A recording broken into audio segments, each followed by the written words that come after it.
Welcome back to your channel Tripitak. आज जो अगला टॉपिक है वो है मॉन्टेग्यू डिक्लेरेशन के आगे क्या हुआ उस पर बात करेंगे। ठीक है, तो 1919 के ही समय में एक इम्पोर्टेंट घटना, कुछ इम्पोर्टेंट, एक ही नहीं, जालियांवाला बाग भी इसी समय हुआ और रॉलेट एक्ट आया। ये क्या क्या है इसको समझते हैं। तो देखिए, एक बात क्या हुआ, रॉलेट एक्ट आज हम लोग देख लेंगे, छोटा सा वीडियो रहेगा। देखिए यहाँ पे क्या हुआ कि ये जो आपके चेम्सफोर्ड है, ठीक है, चेम्सफोर्ड कौन थे? तो उस समय के क्या थे? वाइसरॉय थे इंडिया के 1919 के समय में। ठीक है, तो चेम्सफोर्ड एक कमिटी बनाए। चेम्सफोर्ड क्या बनाए? एक कमिटी बनाए। उस कमिटी का नाम था क्या committee? Sedition committee. Sedition committee क्यों बना, इसके पीछे का कारण समझते हैं। फटाफट से इसको कंप्लीट कर देते हैं एक टॉपिक को। सेडिशन कमिटी क्यों बना? सेडिशन का मतलब होता है देशद्रोह, राजद्रोह, ये सब। तो सेडिशन कमिटी आखिर क्यों बना? तो इसका कारण ये है कि जो चेम्सफोर्ड भाई साहब थे, आप देखेंगे कि 1914 के समय से, 1914 के समय से, या आप सीधे कह लीजिए 1905 के बाद से स्वदेशी मूवमेंट, सूरत स्प्लिट, ये सब जो हुआ, स्वदेशी मूवमेंट में स्वराज का डिमांड हुआ, स्वराज नहीं मिलने पर सूरत स्प्लिट हुआ, है ना। स्वराज का डिमांड खुद कांग्रेस ही बोला नहीं चाहिए स्वराज, तो सूरत स्प्लिट हुआ, नरम दल गरम दल विभाजित हो गए। युवाओं को लगा, यूथ को लगा कि ये लोग लालची हैं, कांग्रेस के जो लोग हैं वो लोग लालची हैं और हम लोगों को आजादी के लिए अपने हाथ में जो है, आजादी के लिए जो लड़ाई है वो अपने हाथ में उसका कमान लेना पड़ेगा। और इसके कारण से हम लोग देखते हैं रिवोल्यूशनरी टेररिज्म स्टार्ट हो जाएगा आफ्टर 1907। मतलब स्वदेशी के ही समय से आप कह सकते हैं रिवोल्यूशनरी टेररिज्म। इस पे हम कई बार बात कर चुके हैं। रिवोल्यूशनरी टेररिज्म इसको नाम दिया गया है अंग्रेजों के द्वारा ही, अदरवाइज भगत सिंह ये लोग इसी वाले ग्रुप में आते हैं। और भगत सिंह कहीं से भी टेररिस्ट तो नहीं थे, वो तो फ्रीडम फाइटर थे, क्लियर है। बट अंग्रेजों के लिए उनको टेररिस्ट वो लोग कहते हैं, अंग्रेज ये सब। मतलब जितने भी फ्रीडम फाइटर जो थोड़े हिंसक टाइप के थे, वायलेंट थे, उनको अंग्रेज कहते हैं कि ये सब टेररिस्ट है, क्लियर है। तो इसका उदय होता है आपका 1907 के ही समय से हो जाता है, एक तरीके से समझ लीजिए। तो 1908 में आप देखेंगे खुदीराम बोस और प्रफुल्ल चाकी केनेडी पे बम फेंकने का कोशिश करेगा, हालांकि वो सफल नहीं हो पाएगा, है ना। इसी तरीके से चापेकर ब्रदर्स जो है एमहर्स्ट और रैंड को मारने का कोशिश करेगा, पूना का जो आपका ऑफिसर रहता है उसको मारने का कोशिश करेगा, प्लेग ऑफिसर को, ठीक है। और उसमें भी उतना सफलता नहीं मिल पाता है। मतलब मारना किसी और को चाहते हैं, मार किसी और को देते हैं। जब हम लोग ये बात करेंगे तो समझेंगे। अब उसके अलावा बहुत सारा ऐसा होता है, आप लोग देखेंगे कि आपके 1912 के समय में, इन्हीं समय में आगे चलते जाइए, 1912 के समय में लॉर्ड हार्डिंग पे, जो कि उस समय के वाइसरॉय ऑफ इंडिया रहते हैं, उनपे दिल्ली में अटैक हो जाता है ना। जो रास बिहारी बोस के नेतृत्व में अमीर चंद ये लोग उनपे अटैक करते हैं, तो वो थोड़ा सा दूर जाके फेंका जाते हैं, बट मरते नहीं है लॉर्ड हार्डिंग, ठीक है। ये हो गया। तो ये इस तरीके से कई सारी चीजें हुई जो इन लोगों ने किया।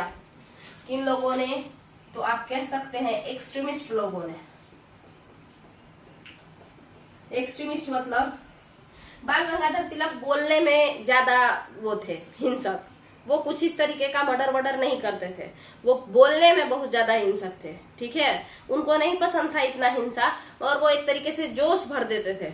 मगर भगत सिंह ये लोग बम भी फोड़ देते थे। भगत सिंह इस समय नहीं है, भगत सिंह 1907 ये सब के दशक में तो भगत सिंह है नहीं, वो बात का बात है। बट भगत सिंह एक बार कहे थे बम फोड़ने के बाद लाहौर असेंबली में कि अंग्रेज सो रहे थे, इनको जगाना जरूरी था, इसीलिए क्या किए, हम बम फोड़ दिए। चलिए, तो यहाँ पे ये वाला जो ग्रुप है, या रेवोल्यूशनरी टेररिज्म वाला जो ग्रुप है, ये लोग बहुत दंगा फसाद मचाया। दंगा फसाद एट इट्स पीक कर दिया, एकदम खूब पीटा पीटी किया सब। दो कारण था, एक तो स्वराज का नहीं मिलना, कांग्रेस खुद कह दिया कि हम लोगों को स्वराज नहीं चाहिए, है ना। इससे यूथ को क्या लगा कि कांग्रेस क्या चाहती है, केवल पावर चाहती है, उसको आजादी से कोई लेना देना नहीं है। इसलिए यूथ क्या किया कि कमान, आजादी का जो बागडोर है वो अपने हाथों में ले लिया, क्लियर है। यूथ क्या किया, आजादी अपने हाथों में लिया कि आजाद देश को हम कराएंगे। और जैसा कि आप जानते हैं कि यूथ कैसा होता है, तो यूथ जो आपका होता है, यूथ या युवा जनरेशन जो आपका होता है, हम लोग कैसे होते हैं, तो थोड़े से पेशेंसलेस होते हैं। पेशेंस, धैर्य हमारे अंदर उतना नहीं होता है, और एंगर हमारे अंदर बहुत ज्यादा होता है। इस एज में गुस्सा ज्यादा होता है, मतलब सडन इमोशन बहुत ज्यादा होता है। इंस्टेंट रिएक्शन हम लोग ज्यादा पसंद करते हैं, इंस्टेंट किसी चीज को करना ज्यादा पसंद करते हैं। अभी ये प्रॉब्लम है, सटाक से सेटल कर दे, इस तरीके का एटीट्यूड यूथ लेके चलता है। तो उन लोगों को लगा कि भाई पीट पाट के सबको भगा देते हैं, कमी तो है। बट इन लोगों के साथ बुरा हुआ, कई लोगों को मारा गया, क्योंकि देखिए कम अंग्रेज थे, भारतीय भी तो अंग्रेजों का सपोर्ट कर रहे थे। जो भी यहाँ पे गोली चलाया जाता था रिवोल्यूशनरी लोगों पे, क्रांतिकारी लोगों पे, तो जो चलाने वाला होता था वो कौन होता था, भारतीय ही तो होता था। भारतीय सेना में इन्वॉल्व थे या नहीं थे, सेना में थे ही, क्लियर है। तो स्वराज मांगने के बाद जब स्वराज का न नकारा कर दिया गया खुद कांग्रेस के द्वारा कि नहीं चाहिए कोई स्वराज, आ रहा है पार्लियामेंटरी रिफॉर्म और उसमें हमको क्या मिलेगा, पावर मिलेगा। तो इस टाइप का माइंडसेट जो है बन गया यूथ के बीच में, और उसका रिजल्ट हुआ रिवोल्यूशनरी टेररिज्म। क्लियर है। तो ये लगातार चले जा रहा था, यहाँ तक कि जालियांवाला बाग के समय में भी आप देखेंगे कि कमिटी है, ग्रुप, कुछ लोग आएंगे और वो डिस्कशन करेंगे कि आगे का नेतृत्व कैसे करना है ना। यही तो था जालियांवाला बाग में। तो बाकी उसमें जो कांड हुआ वो तो हम लोग जब जालियांवाला बाग पढ़ेंगे तो उसमें क्लियर कर लेंगे कि किस तरीके से वो डायर ऑर्डर दिया, और ऑर्डर देने के बाद, वो डायर के ऑर्डर देने के बाद रेजिनाल्ड डायर यानी आर डायर गोली चला दिया। तो उसको हम लोग बाद में समझेंगे। बट अभी हम लोग जिसके बारे में बात कर रहे हैं वो है रॉलेट एक्ट। तो कुल मिला जुला के कहानी आपको समझ में आ गया होगा कि स्वदेशी मूवमेंट के बाद क्या क्या हुआ। तो स्वदेशी मूवमेंट में स्वराज नहीं मिलने के कारण, एक तरीके से कुछ हाथ ना आने के कारण, युद्ध जो है उसका जो गुस्सा था वो एक गलत डायरेक्शन में कहीं ना कहीं चला गया, और उसी से ये निकला रिवोल्यूशनरी टेररिज्म। और उसी के वजह से ब्रिटिश राज बोला, क्योंकि ब्रिटिश क्या था उस समय, भारत थोड़े था, ब्रिटिश भारत था, तो बोला कि ये लोग तो ब्रिटिश से जो लोग ब्रिटिशर्स से, या कहिए कि जो लोग क्राउन से क्या कर रहे हैं, क्राउन से जो लोग विद्रोह कर रहे हैं वो तो देशद्रोही हुए। तो इसीलिए कहा गया कि क्राउन भाई साहब से जो देशद्रोह किया जा रहा है, क्राउन मतलब क्वीन, किंग, ये सब जो ब्रिटेन का था वो लोग देशद्रोही है। और इसी के लिए सॉरी इसी के लिए चेम्सफोर्ड कहता है कि एक सेडिशन कमेटी बनाओ। सेडिशन कमेटी मतलब एक ऐसा कमेटी बनाओ जो पता कर ले कि देशद्रोह का कारण क्या है और कौन कौन से देशद्रोही हैं। क्लियर है आपका। इस सेडिशन कमेटी के तहत ये कमेटी जब बनता है तो इसके हेड बनाए जाते हैं सिडनी, नाम है इनका क्या, सिडनी रॉलेट। किसका हेड है ये, सेडिशन कमेटी के हेड हैं। सिडनी रॉलेट कौन थे, तो ये लंदन का जो किंग्स बेंच है उसके जज थे। ठीक है, मतलब लंदन में एक जज थे ये। क्लियर है। तो इन्हीं को बनाया जाता है सेडिशन कमेटी का हेड। क्लियर है। सिडनी रॉलेट कहते हैं, और सिडनी रॉलेट के साथ जो लोग रहते हैं वो भी कहते हैं, ये इस कमेटी के लोग, सेडिशन कमेटी के लोग बताते हैं कि ये जो ऑरिजिन हुआ है, ये जो आतंकवाद का या विद्रोह का जो ऑरिजिन हुआ है, वो लोग आतंकवाद बोलते हैं। ठीक है, क्योंकि वो ब्रिटिशर्स थे, उन्हीं के खिलाफ था, तो वो लोग इन लोगों को आतंकवादी बोलते थे। तो कहने का मतलब है, वो कहते हैं कि ये जो आतंकवाद का जन्म हुआ है उसके जन्म कर्ता कौन है, तो बीज किसने बोया है, तो ये कमिटी बोला कि चित्पावन ब्राह्मण कम्युनिटी एक है भारत में जो कि महाराष्ट्र का है। यही लोग, महाराष्ट्र वाला चित्पावन ब्राह्मण लोग ही आतंकवाद का बीज बोया है। हम नहीं कह रहे हैं, ये सेडिशन कमेटी वाले कहे थे। क्लियर है। तो चित्पावन ब्राह्मण कौन थे, आप अगर याद कीजिए तो बाल गंगाधर तिलक बिलोंग करते थे चित्पावन ब्राह्मण कम्युनिटी से। क्लियर है। आगे, अब ये सेडिशन कमेटी को एक एक्ट, मतलब ब्रिटिश पार्लियामेंट एक एक्ट बनाया है, और उस एक्ट का नाम था ये सेडिशन कमिटी क्या बोला, चित्पावन ब्राह्मण ही जड़ है, महाराष्ट्र का चित्पावन ब्राह्मण ही बीज बोया है। उसके बाद कहा कि इसको खत्म करने के लिए क्या करना पड़ेगा आपको, तो कुछ एक्ट बनाना पड़ेगा, कुछ नियम बनाना पड़ेगा। जितना भी लोग बदमाशी कर रहा है ना, उसको बिना किसी बात के, मतलब बिना किसी बात के नहीं, इन लोगों के अकॉर्डिंग वो बदमाशी कर रहा है, तो जितना भी लोग बदमाशी कर रहा है उसको बिना किसी सबूत के पकड़ पकड़ के ले आइए, विदाउट वारंट अरेस्ट कीजिए, है ना, और स्पीडी ट्रायल कीजिए। स्पीडी ट्रायल मतलब होता है एस्पिरेंट्स की, मतलब तुरंत के तुरंत जजमेंट, एक स्पेशल कोर्ट बैठाइए, है ना, और उसमें तुरंत के तुरंत जजमेंट दे दीजिए, ठीक है। और अगर उस तुरंत के तुरंत फांसी दे दीजिए, क्योंकि वो क्या है, वो तो आतंकवादी है ब्रिटिशर्स के अकॉर्डिंग, जो रिवोल्यूशनरी लोग हैं वो तो आतंकवादी हैं, तो तुरंत के तुरंत जो है जजमेंट दीजिए, तुरंत के तुरंत फांसी देना है फांसी दीजिए, अगर अंडमान निकोबार में काला पानी में भेजना है तो काला पानी भेज दीजिए। क्लियर है, जो भी है जल्दी जल्दी, तो उसको स्पीडी ट्रायल कहते हैं। तो क्या कहा सेडिशन कमिटी की जड़ ये है, तो इन जड़ तो ये है, बाकी बहुत सारे लोग हो गए हैं, इसके फल कई सारे हो गए हैं। अब इन लोगों को शांत कैसे किया जाए, तो इस कमिटी वाले लोग बोले, सेडिशन कमिटी वाले, कि एक एक्ट बनाइए, उसके तहत क्या कीजिए, तो उसके तहत आप लोग क्या कीजिए कि बिना किसी वारंट के, बिना दलील, बिना वकील, बिना सबूत, किसी चीज के आप तुरंत पकड़ लीजिए, है ना, और पकड़ के उसके बाद क्या कीजिए, स्पीडी ट्रायल कीजिए, तुरंत जजमेंट दीजिए, और या तो फांसी या काला पानी भेज दीजिए, इससे सब शांत हो जाएगा। इन्हीं लोगों के कहने पे, सेडिशन कमिटी के कहने पे आपका एक्ट आता है, उसका नाम रहता है रॉलेट एक्ट। बट ये रियल नाम नहीं है, ये तो हम लोग क्योंकि सिडनी रॉलेट अध्यक्ष थे इसीलिए नाम पड़ गया रॉलेट एक्ट, क्योंकि सिडनी रॉलेट सेडिशन कमिटी के अध्यक्ष थे और सेडिशन कमिटी ही बोला था एक्ट लाने के लिए। बट इसका रियल नाम है अनार्कियल एंड रिवोल्यूशनरी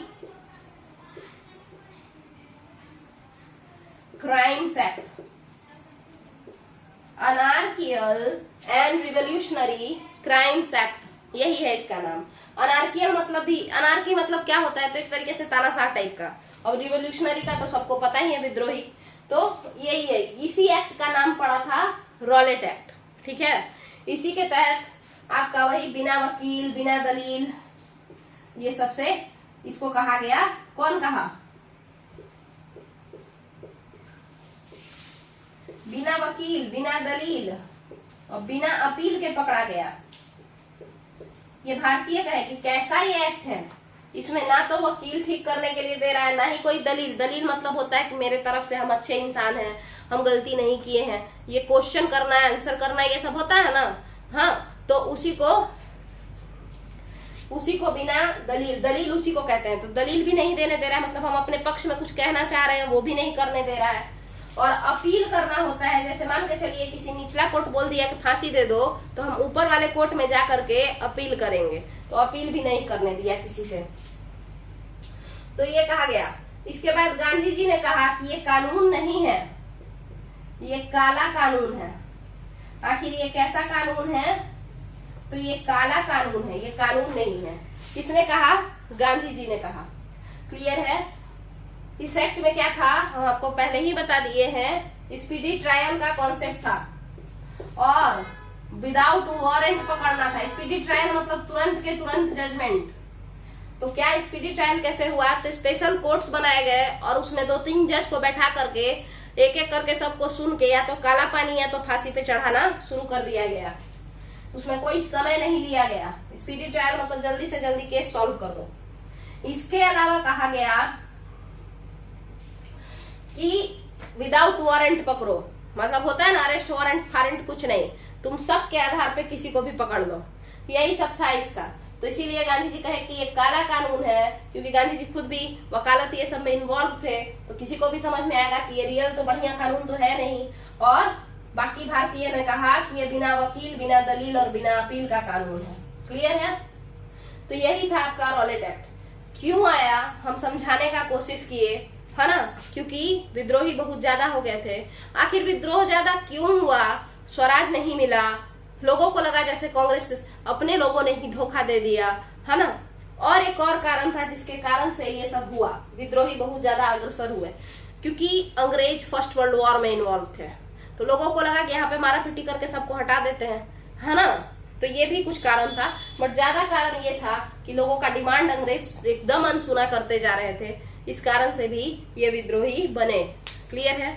तो आपका ये तो क्लियर हो गया कि रॉलेट एक्ट क्यों आया, रॉलेट एक्ट का नाम क्या है, रॉलेट एक्ट को सजेस्ट कौन किया था, सेडिशन कमिटी, सेडिशन कमिटी के हेड कौन थे, रॉलेट साहब थे, सिडनी रॉलेट नाम था उनका।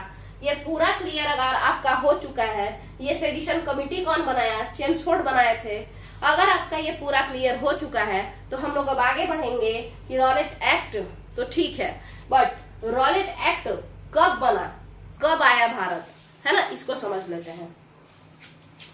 पूरा कथा कहानी हम सुना दिए मेरे तरफ से, है ना।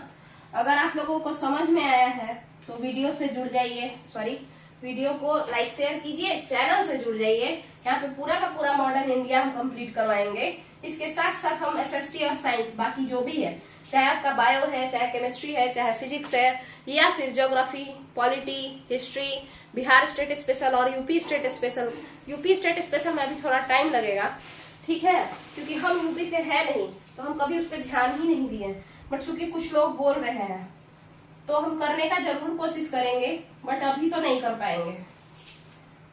तो जब करें तब आप लोग जुड़ जाइएगा, अगर कोई यूपी स्पेशल वाले हैं तो। क्लियर है। और ऐसे अगर आपको मॉडर्न इंडिया ये सब पढ़ना है तो आप चैनल से जुड़ सकते हैं, अगर आपको समझ में आ रहा है तो, ठीक है। अब इसको हम जल्दी से मिटा लेते हैं थोड़ा।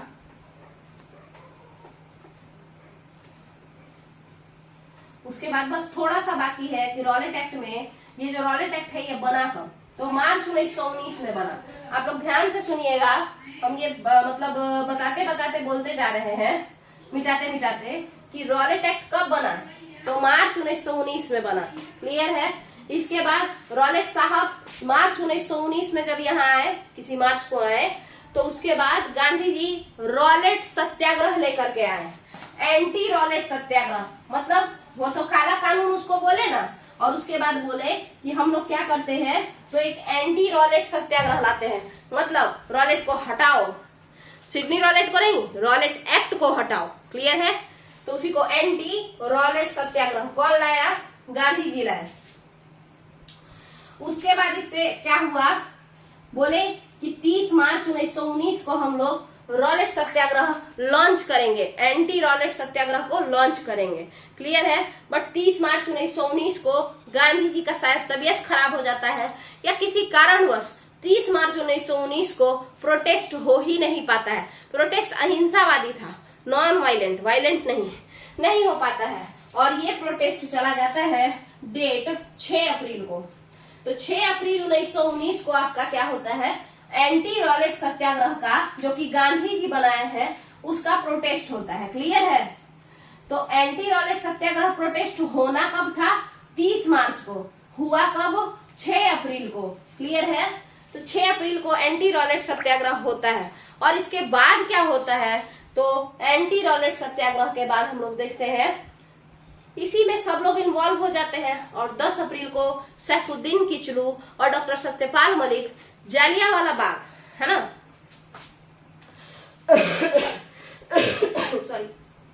सॉरी देखिए यहाँ पे हम बता रहे हैं कि 10 अप्रैल को सैफुद्दीन किचलू और आपका सत्यपाल मलिक, इन दोनों को पकड़ के पंजाब में लेके चला जाता है सब, ऐसे ही फालतू फालतू का इल्जाम लगा करके, रॉलेट एक्ट के तहत। रॉलेट एक्ट तो यही कहा था ना, सबके आधार पर टांग के ले जाओ। तब 13 अप्रैल को बैसाखी का दिन रहता है, सभी लोग जालियांवाला बाग में आते हैं बैसाखी मनाने के लिए, और बड़ा खुशी से बैसाखी का त्योहार मना रहे थे। बट उसी में कुछ क्रांतिकारी लोग भी आते हैं डिस्कस करने के लिए कि सैफुद्दीन किचलू और डॉक्टर सत्यपाल मलिक को बिना गलती का जो उठाया गया है, क्या वो जायज है या नहीं है। और इसी बीच में ओ डायर नाम का एक इंसान रहता है, वो ऑर्डर देता है, जनरल ओ डायर वो ऑर्डर देता है, और इस वजह से आर डायर नाम का एक इंसान, यानी रेजिनाल्ड डायर, बीपीएससी में पूछा है ओ डायर और आर डायर वाला बात। आर डायर, इसका नाम है रेजिनाल्ड डायर, ये गोली चला देता है सभी लोगों पे, मतलब निहत्थे लोगों पे, जो नॉर्मल थे उन पे भी, जो क्रांतिकारी थे उन पे तो किया ही, सब पे गोली वोली चला देता है। यही जो मैसेकेयर हुआ, ये जालियांवाला बाग हत्याकांड के नाम से जाना गया। जालियांवाला बाग हत्याकांड क्या है, ये हम लोग अगले वीडियो में देखेंगे। बट इसके बाद ये जो एंटी रॉलेट सत्याग्रह यानी रॉलेट के खिलाफ जो सत्याग्रह आया था, रॉलेट इंसान नहीं, रॉलेट एक्ट के खिलाफ गांधी जी जो लाए थे, जिसको वो बोले थे, कब बोले थे कि 30 मार्च को करेंगे, 30 मार्च 1919 को हम लोग प्रोटेस्ट करेंगे, बट 30 मार्च को किसी कारणवश नहीं हो पाया और डेट चला गया 6 अप्रैल को। ये सब लिखना है तो लिख लीजिए आप लोग, वैसे वहां पे लिखा हुआ है। तो ये चीज है, 6 अप्रैल को हुआ और 10 अप्रैल को जब ये लोग पकड़ाए तो 13 अप्रैल को कांड हो गया जालियांवाला बाग। जालियांवाला बाग से गांधी इतने ज्यादा आहत हुए जालियांवाला बाग इंसिडेंट से कि वो 18 अप्रैल को एक स्टेटमेंट देते हैं कि भाई एंटी रॉलेट सत्याग्रह बंद करो। तो बंद हो गया, ये जो एंटी रॉलेट सत्याग्रह है ये बंद करो। और ये हमसे छोटा मोटा गलती नहीं हुआ है, ये एंटी रॉलेट सत्याग्रह जो हम लॉन्च किए हैं ये हमसे एक ब्लंडर हुआ है, पाप, बहुत बड़ा पाप। आखिर कितना बड़ा पाप, कितना बड़ा भूल? तो हिमालय जितना बड़ा भूल। तो आप लोग से क्वेश्चन पूछेगा कि गांधी अपने कौन से सत्याग्रह को हिमालयन ब्लंडर से कंपेयर करते हैं? तो एंटी रॉलेट सत्याग्रह को गांधी हिमालयन ब्लंडर से कंपेयर करते हैं और 18 अप्रैल को ये कह के एंटी रॉलेट सत्याग्रह को खत्म कर देते हैं। क्लियर है? तो यहीं पे ये वीडियो आप लोगों का खत्म होता है। तो अगर आपको ये वीडियो समझ में आया हो, पसंद आया हो, तो वीडियो को लाइक कीजिए, शेयर कीजिए और चैनल को सब्सक्राइब कर लीजिए। चलिए, थैंक यू।